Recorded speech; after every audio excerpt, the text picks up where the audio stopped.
Kottarakkara Neduvathur Eeswaravilasam higher secondary സ്കൂളിൽ ചുരിദാർ ധരിച്ചെത്തിയ പ്രധാനാധ്യാപികയെ ഗേറ്റിൽ തടഞ്ഞ സംഭവത്തിൽ നിയമ നടപടിയുമായി മുന്നോട്ടു പോകാൻ അധ്യാപിക സിന്ധു എസ് നായർ. കേസിൽ സെക്യൂരിറ്റി ജീവനക്കാരനെ മാത്രം പ്രതി ചേർത്തത് ദുരൂഹമെന്നും മാനേജരെയും പ്രതി ചേർക്കണമെന്നും അധ്യാപിക 24-നോട് പറഞ്ഞു. സ്കൂളിൽ സ്വസ്ഥമായി ജോലി ചെയ്യാനുള്ള സാഹചര്യം ഒരുക്കിത്തരണമെന്നാണ് അധ്യാപികയുടെ ആവശ്യം. താൻ നൽകിയ പരാതിയിൽ സെക്യൂരിറ്റി ജീവനക്കാരനെതിരെ മാത്രം കേസെടുത്ത പോലീസ് നടപടിയിൽ പ്രധാനാധ്യാപിക സിന്ധു എസ് നായർക്ക് അതൃപ്തിയുണ്ട്. മാനേജരെ പ്രതി ചേർക്കാത്തത് ദുരൂഹമെന്നും താൽക്കാലിക ജീവനക്കാരനെ മാത്രം പ്രതി ചേർത്തത് കേസ് ഒതുക്കാനാണെന്നും അധ്യാപിക 24-നോട് പറഞ്ഞു. സ്കൂൾ മാനേജർക്കെതിരെയും കേസ് രജിസ്റ്റർ ചെയ്യണമെന്നാണ് അധ്യാപികയുടെ ആവശ്യം. ശശാങ്കനെ എതിരെ ആക്ഷൻ എടുത്തു എന്നാണ് ഞാൻ ഇന്നും മനസ്സിലാക്കിയത്. ശശാങ്കനെ ഇങ്ങനെ ആക്കിയതൊരു പുകമറ സൃഷ്ടിക്കുകയല്ലേ ചെയ്തത്.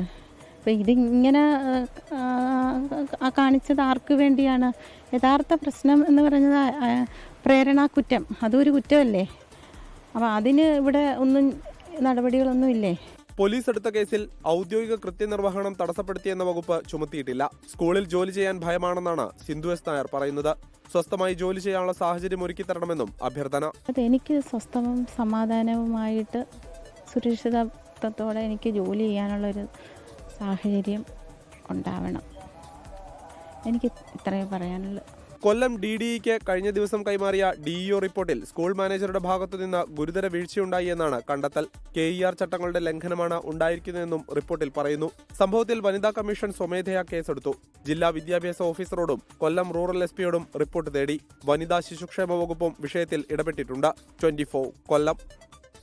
ലോകത്തെവിടെയായാലും ഏത് സമയത്തും 24 വാർത്തകളും ഓഗ്മെന്റഡ് റിയാലിറ്റി പാക്കേജുകളും എക്സ്പ്ലെയിനറുകളും വിശദമായി കാണാൻ ഞങ്ങളുടെ YouTube ചാനൽ നിങ്ങൾക്ക് സബ്സ്ക്രൈബ് ചെയ്യാം.